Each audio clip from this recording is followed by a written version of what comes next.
Football ইংল্যান্ডে গিয়ে লিগে খেলেছি। সালটা ছিল ১৯৯০। অত্যন্ত কম বয়স।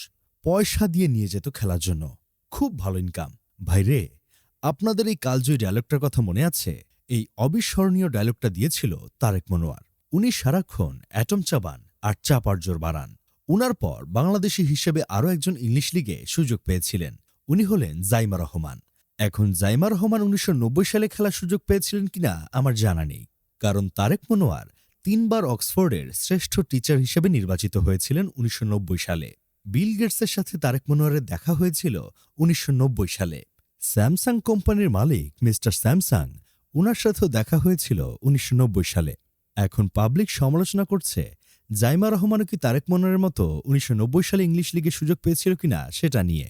অথচ জাইমা রহমান জন্মগ্রহণই করেছে ১৯৯৫ সালে। তা যা বলছিলাম, বাংলাদেশের রাজনৈতিক ও সামাজিক পরিসরে সাম্প্রতিক সময়ে একটি বিষয় বেশ আলোচনা জন্ম দিয়েছে। ব্যারিস্টার জাইমা রহমানের ক্রীড়ানৈপুণ্য এবং তাকে ঘিরে সামাজিক মাধ্যমে চলমান নানা ধরনের মন্তব্য ও রসিকতা নিয়ে। বিষয়টির সূচনা হয় যখন যুব ও ক্রীড়া প্রতিমন্ত্রী আমিনুল হক এক গণমাধ্যমে মন্তব্য করেন যে জাইমা রহমান চেলসি নারী দলের গোলকিপার হিসেবে সুযোগ পেয়েছিলেন। এই বক্তব্যের পর থেকেই সামাজিক যোগাযোগ মাধ্যমে শুরু হয় তুমুল আলোচনা, সমালোচনা, এমনকি কিছু ক্ষেত্রে বিদ্রূপও। এখন আমার কথা হইল, তেল মারেন ভালো কথা, কোনো সমস্যা নেই, মাগার তেলের জায়গায় মোবিল মারতে যান কোন আক্কেলে। এটা বাংলাদেশ, এইখানে বুঝে শুনে কথা বলতে হয়। তা না হলে পাবলিক ১৪ দুকুনে ২৮ গোষ্ঠী সাবান বাদেই ধুয়ে দিবে। দেখেন ভাই, এই দাবি জাইমা রহমান নিজে কখনো করেননি। এটি সম্পূর্ণভাবে ক্রীড়া প্রতিমন্ত্রীর দেওয়া একটি বক্তব্য। সাবান বাদে ধুইলে প্রতিমন্ত্রীকে ধুয়ে দেন, এইখানে জাইমা রহমানের কি দোষ? জাইমা রহমানের শৈশব ও কৈশোরের ক্রীড়াজীবন নিয়ে যিনি সরাসরি অভিজ্ঞতা থেকে কথা বলেছেন, তিনি হলেন তার সাবেক প্রশিক্ষক মোহাম্মদ হাকিম। তিনি রিচমন্ড হিল সকার ক্লাবের কোচ হিসেবে দায়িত্ব পালন করেছেন এবং ইন্টারন্যাশনাল স্কুল ঢাকাতে পড়ার সময় জাইমাকে কাছ থেকে দেখেছেন। তার ভাষ্য অনুযায়ী জাইমা ছিলেন একজন স্বাভাবিক প্রতিভাবান অ্যাথলেট।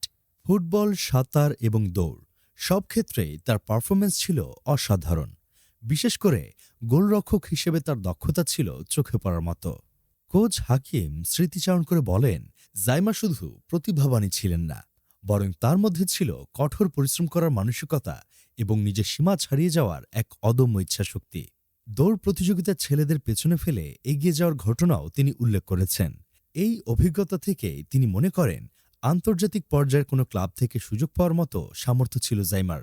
এমনটা ভাবা অস্বাভাবিক নয়, কিন্তু দুঃখজনক বিষয় হল এই প্রেক্ষাপটকে পাশ কাটিয়ে কিছু মানুষ সামাজিক মাধ্যমে এআই নির্মিত ছবি, মিম এবং কৌতুকের মাধ্যমে বিষয়টিকে ভিন্ন খাতে প্রবাহিত করছেন। অনেকেই হয়তো এটিকে নিছক হাস্যরস হিসেবে দেখছেন, কিন্তু বাস্তবে এটি এক ধরনের সাইবার বুলিং। ব্যক্তিগত বিদ্রূপ কিংবা অপমান এসব কোনোভাবেই গঠনমূলক সমালোচনার অংশ হতে পারে না। এখানে আরেকটি দিকও বিবেচনা করা জরুরি। জাইমা রহমান হলেন শহীদ রাষ্ট্রপতি জিয়াউর রহমান, সাবেক প্রধানমন্ত্রী খালেদা জিয়া এবং বর্তমান প্রধানমন্ত্রী তারেক রহমানের পরিবারের সদস্য। স্বাভাবিকভাবেই তিনি একটি পরিচিত ও সংবেদনশীল পারিবারিক অবস্থানের মধ্যে রয়েছেন।